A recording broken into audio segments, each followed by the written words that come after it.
Hello everyone, welcome again to Osaze's Corner. It's me, Osaze. Thank you for tuning in again to this new video that I have for you. Let's get into it. So before we get into the video, please do not forget to like, comment, and subscribe.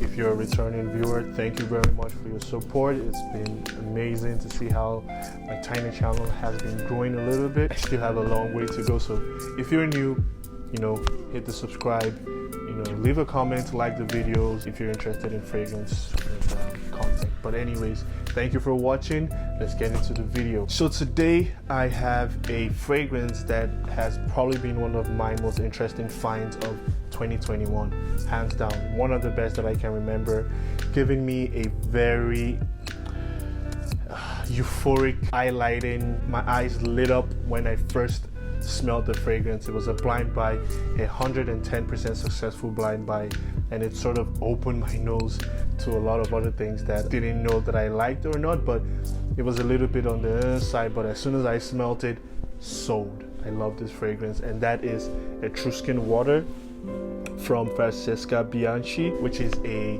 indie perfume house. So I have this 30 ml bottle, and it's really cute and small, and based on how it performs, I don't think I will need much more than this, but this is definitely a kind of fragrance that I would buy a refill or a backup if I ever heard it was being discontinued or if I ran out of the bottle. Enough chat about how much I love this fragrance.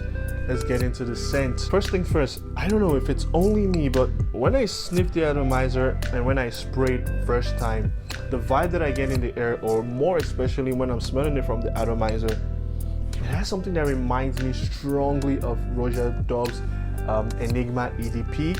I don't know if that's the same in the Parfum or the Parfum Cologne. I think it's just a little bit of the same, but there's a very close similarity. So that's interesting. I don't know, maybe it's something in the oak moss, but hey, who knows.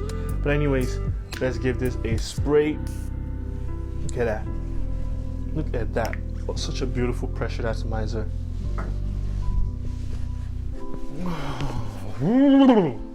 Man, this fragrance is beautiful.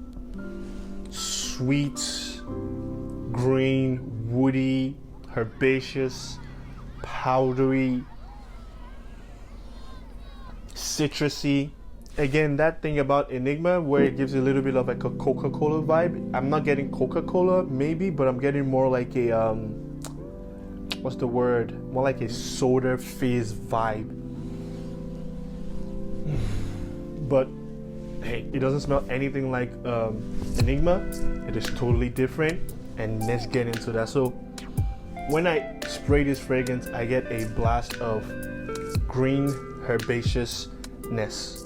Okay, in my mind, what I think was being done here and the way it comes off to me is that it's a mix between, it has some qualities of a Chypre and some qualities of a Fougere, which is typically not what you see in fragrances. It's either one or the other. It has that, not a super dry oak moss, but still dry green, woody, herbaceous oak moss. And then it has like the powderiness that I sometimes attribute to a barbershop fragrance, that kind of masculine powderiness. And that powderiness comes from the orris root, the immortelle, I believe, to really give it that powdery nature. It is so beautiful. It is sweet. It is green.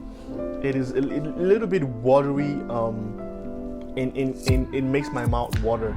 So it really feels like a watery fragrance. And I'm thinking about the fragrance juice brown. That is so appropriate. The color of the juice is so appropriate to how the fragrance smells.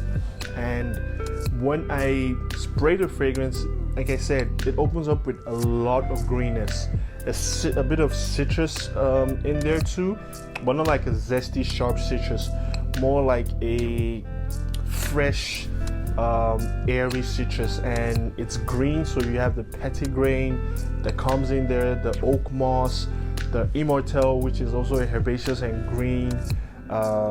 The vetiver gives it the earthy dirtiness, but that's a little bit more into the dry down.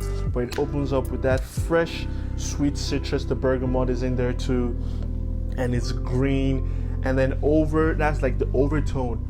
And then when you delve deeper, or you sniff a little bit harder, when you get a little bit into the scent, what is below all of that greenness is a bit of is the powdery nature, like I mentioned, from the orris, but also sort of a smoothness in the fragrance, which can also come from the orris root and also from the ambergris. The ambergris is a main player in this fragrance. It is so rounded and well blended. Honestly, these are the kind of fragrances that you would see in certain brand bottles that cost upward of $500. Like, I swear to God, this is beautiful, and for the prices that they go for, almost unbeatable. Honestly, this really excites me, and this fragrance is for a specific kind of person. This is for someone who enjoys that old school classic type of fragrance. You know, once you see the fragrance, if you go to Fragrantica and you look at the fragrance that, you know, it resembles, once you see those like a Eau Sauvage, Chanel Aneteus, or Aneteus, I don't know how it's pronounced, but once you smell it, you feel, okay, this is more like a 80s, 90s green powerhouse fragrance kind of thing. That specific kind of fragrance, if you really love those sort of old man green, one thing that I love about this, or maybe why I really love it, is because in those fragrances, in those traditionally masculine fragrances, the green fougères, the greenness is a little bit more prominent and super dry, and the citruses are a little more brighter and zesty, and you know, it gives it a very old school feel. But what this one does very well is dial that back. It dials that back and smooths it out with the ambergris. You know, it adds that muskiness into it, so it's not so dry. The citruses are not so powerful. It is a beautiful blend and a balance between a modern touch with that old school classic vibe. This, honestly, I'm very close to calling it a masterpiece of a fragrance, because just by the sense, technically speaking, thinking of what the perfumer had to go through to be able to recreate a scent like this, you know, to be able to put in, you know, different layers and, you know, draw inspirations from different parts of perfumery and sort of just mixing it and blending it. This is super great. But like I said, it's for a specific kind of person. If you're enjoying more contemporary fragrances, you know, you enjoy the more trendy stuff, the more, you know, oud and some leather, some fruity, you know, these things, these fragrances that are sort of coming around into niche perfumery over the last 15-20 years. If you're enjoying more of those fragrances and you hate like green fragrances like Eau Sauvage or Polo Green or Chanel Aneteus, then, you know, maybe this would not be your vibe. But if, you know, you enjoy that kind of fragrance, this is your vibe. Honestly, 100%. Go buy a decant or a sample, try it out. It's amazing. Plus, it's an indie house. You know, you're getting beautiful handmade stuff that feel a little bit more personal than a luxury niche house. And the other great thing about this fragrance is the performance. It is huge, especially on the opening. For the first couple hours, it is huge, and it stays on your skin for a very long time. I don't want to put numbers in it, but it is a close as beast mode as a freshie can be, and this is perfect for the summertime, perfect for the springtime. I think it's strong enough to hold its own in the winter time or the fall. The fall is probably very appropriate also, probably 3 seasons. The winter, maybe not so much. But yes, so if you have tried Francesca Bianchi's fragrances, please let me know which are your favorite. I've heard a lot of people talk about Sticky Fingers. I've heard a lot of people talk about Sex and the Sea. So we will see where I go from here next.